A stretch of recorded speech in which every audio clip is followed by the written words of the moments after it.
Good evening, everyone. Treasure Troller here from the partially mask-wearing militant state of Michigan, where we have Gretchen Whitmer as our governor and dictator for the next, 3 years. It seems like eternity. Couple things today. The first thing is this Alejandro Mayorkas, the border czar. And I was watching some clips of him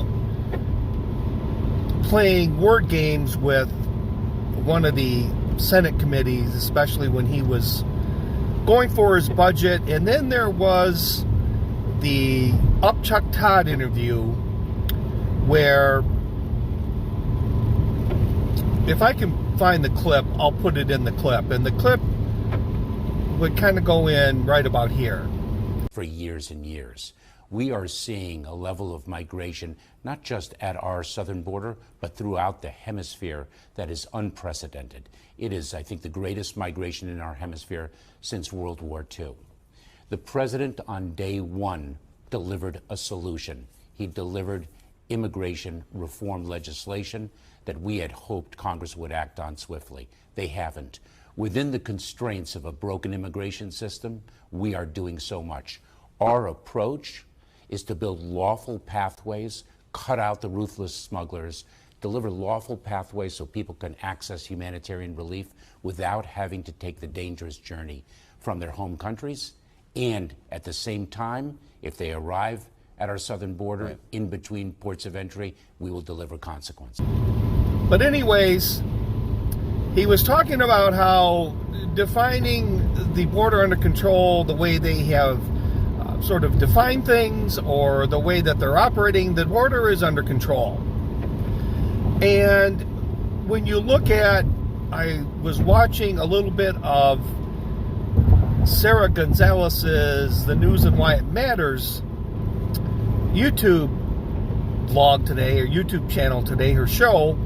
They were showing the streets of El Paso, Texas, basically looking like the streets of San Francisco, Los Angeles, except down there, these homeless illegals camped out, taking up resources, and now they're sending troops to the National Guard troops to the border, and I can tell you the troops really don't do anything but observe and report.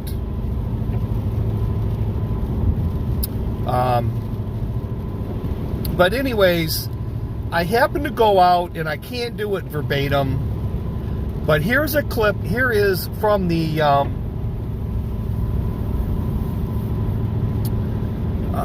website of the Homeland Security, and Mayorkas' comments about basically the border and how they're running things.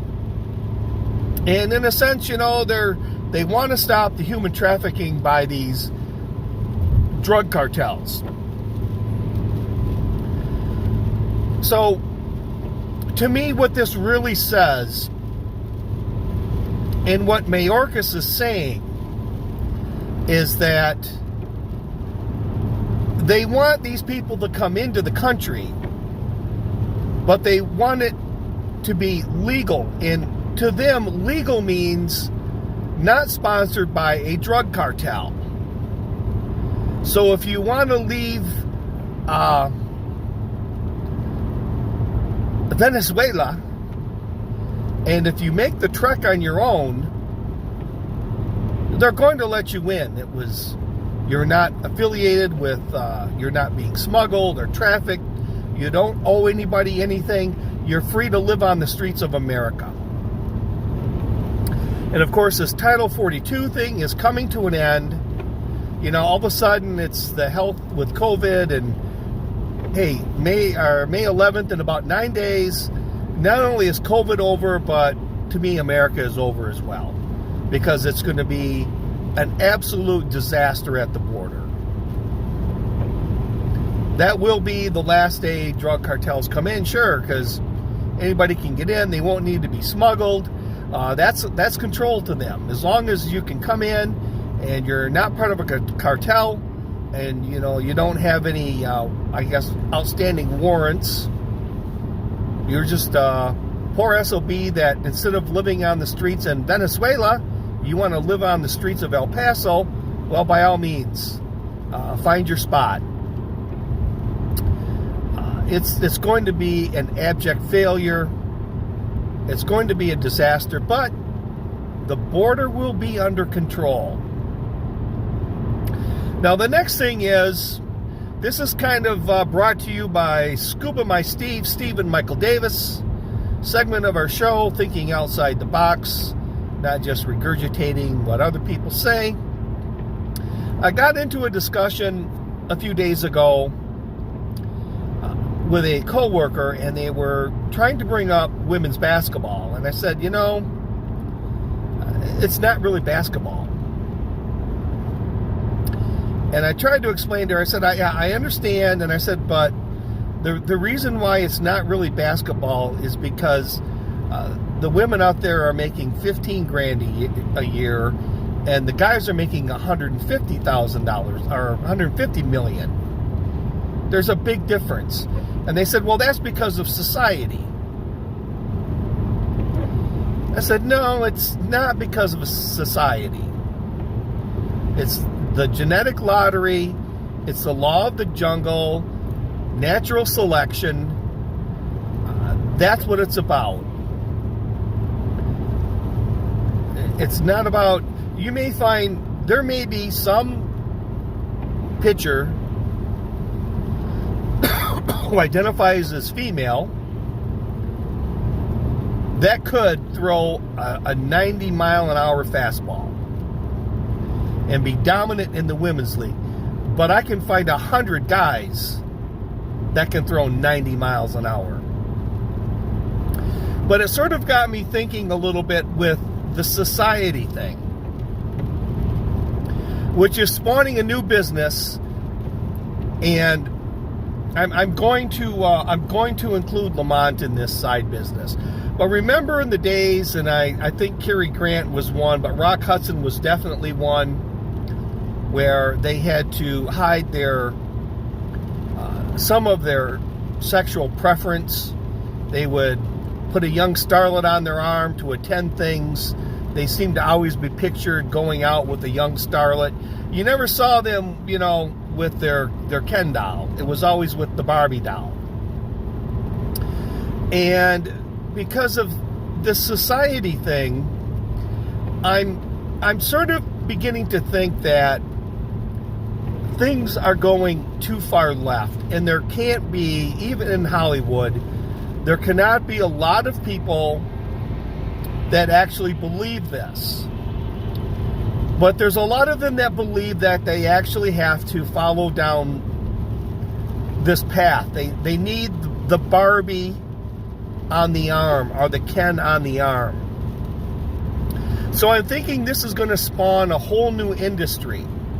It's going to spawn like a social clout industry, where you're going to have part of the unseen, the shadow of the individual or the celebrity is going to be this social media, this social clout expert that will post for them or say, hey, there's this event.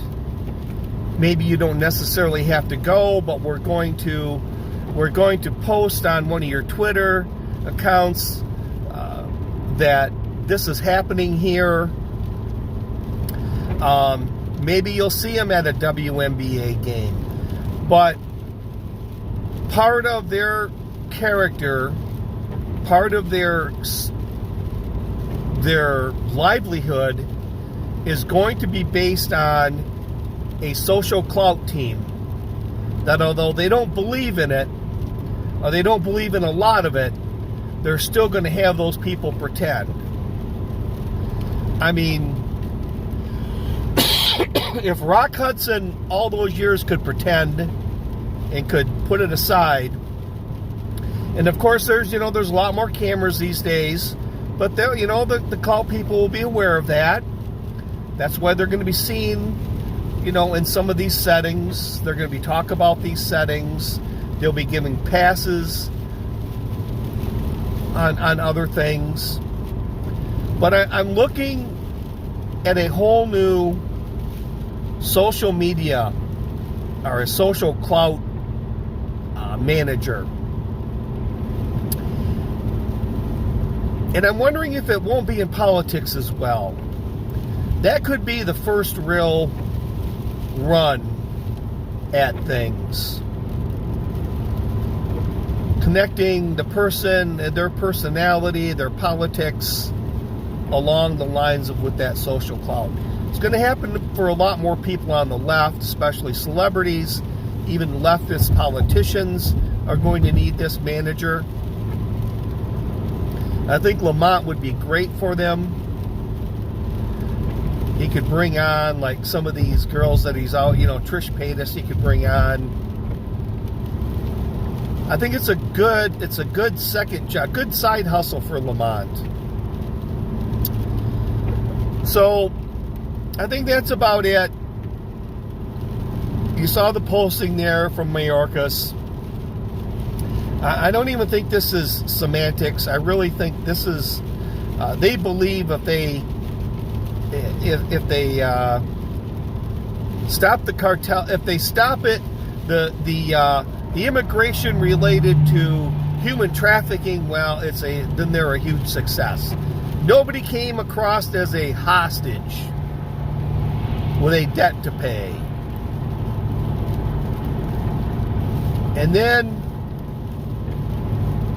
I really think with this Dylan Mulvaney thing and looking at the old Hollywood with what they did with stars, putting starlets on their arm, I think social clout managers are going to make a behind the scenes influence on some of these people, these celebrities in Hollywood.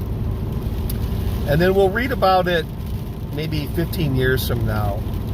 I was a social clout manager, and they'll have Lamont's ear on the cover of the magazine or the book. It'll just be his ear. Like he had the ear of the world. Maybe he'll wear a pierced earring. Have his ear pierced. Or maybe even one of those things that are all stretched to shit. But Lamont, I think, will wear one of those feather earrings. But he will be the ear of social clout. So this is Treasure Troller saying aloha and good day.